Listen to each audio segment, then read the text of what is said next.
Banjir bandang melanda Kota Batu, Jawa Timur. Hujan deras yang mengguyur Kota Batu pada Kamis siang menyebabkan banjir bandang. Banjir bandang menerjang Kota Batu, Jawa Timur. Kondisi sekarang di TKP.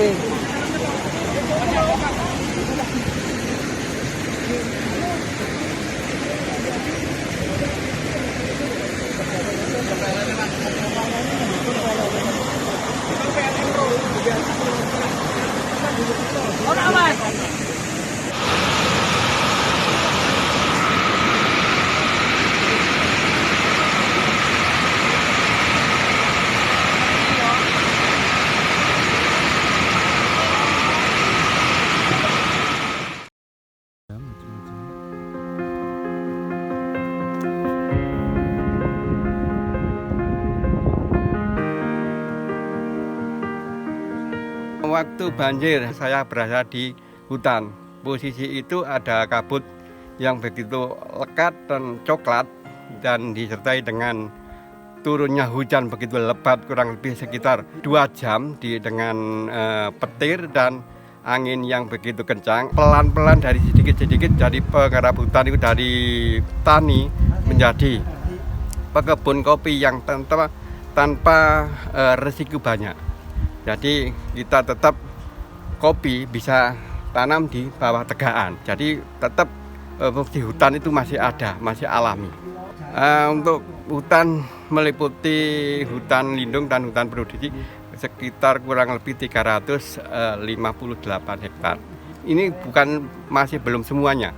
Jadi kita berharap perlahan-lahan hutan produksi bisa bermanfaat bagi para petani, para masyarakat di bawah lereng Gunung Arjuna yang mempunyai wewengkon Desa Bulukerto. Wilayah wewengkon Bulukerto itu adalah perbatasan antara hutan dan desa.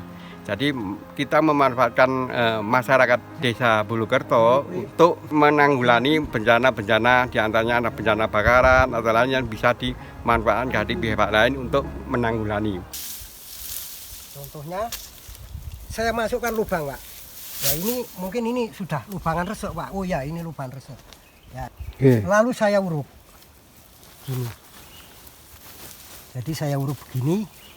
Nah ini bisa hasil dari kopi.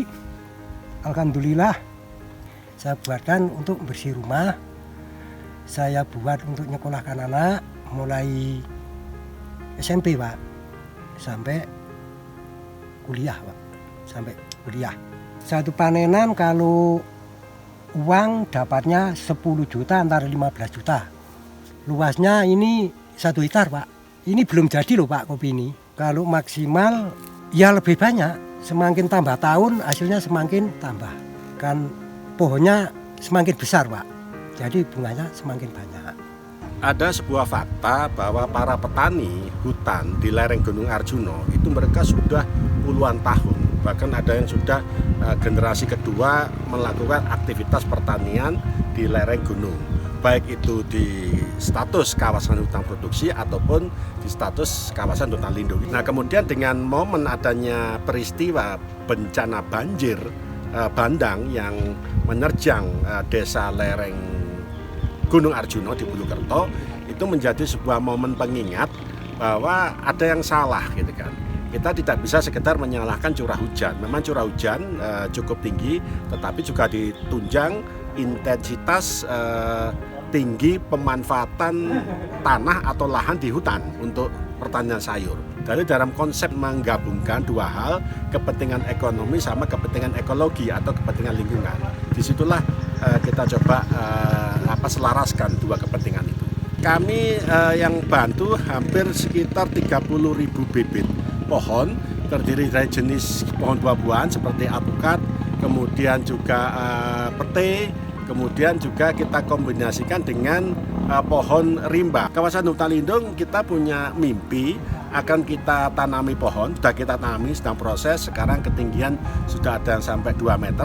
Nah kedepannya mau kita kembangkan menjadi sebuah ekowisata khusus, misalnya bird watching, mengamati burung di hutan.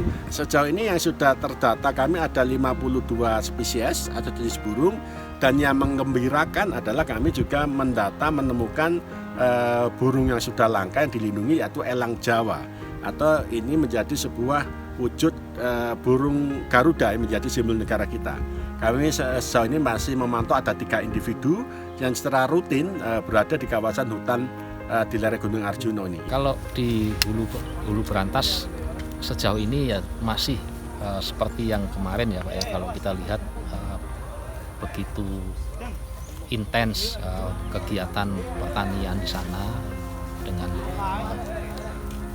teknik-teknik konservasi yang kurang bagus, sehingga mengakibatkan lahan-lahan yang terbuka itu bisa langsung mengalami erosi apabila terjadi hujan yang deras. Lahan-lahan pertanian yang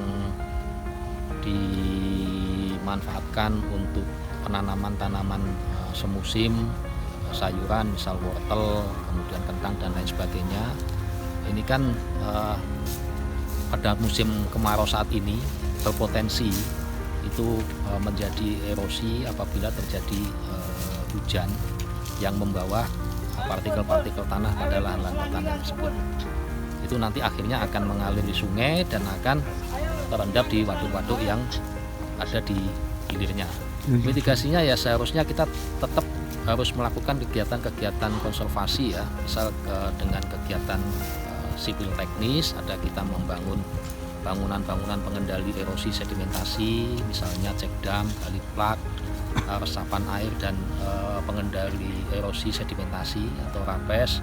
Juga kita secara vegetatif kita juga harus semakin banyak melakukan penghijauan ya, penanaman kembali lahan-lahan yang dulu merupakan daerah tangkapan hujan dari waduk-waduk, sehingga apabila lahan-lahan tersebut mampu untuk menahan erosi. Tolong dicek dam-dam kita, rumah-rumah pompa kita.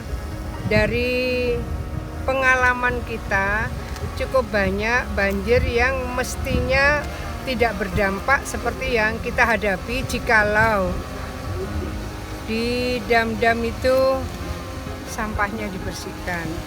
Karena ada pohon di situ, kemudian ada bambu-bambu banyak itu, kemudian ya sampah yang menumpuk. Itu yang harus dilakukan, kegotong royongan, bakti sosial dan antisipasi bersama. Kemudian rumah-rumah pompa jangan sampai ketika intensitas hujan tinggi, debit air tinggi, kemudian rumah pompanya ngadat, mengalami masalah. Berikutnya adalah normalisasi sungai. Kita tadi menanam, hampir setiap saya ke daerah saya menanam.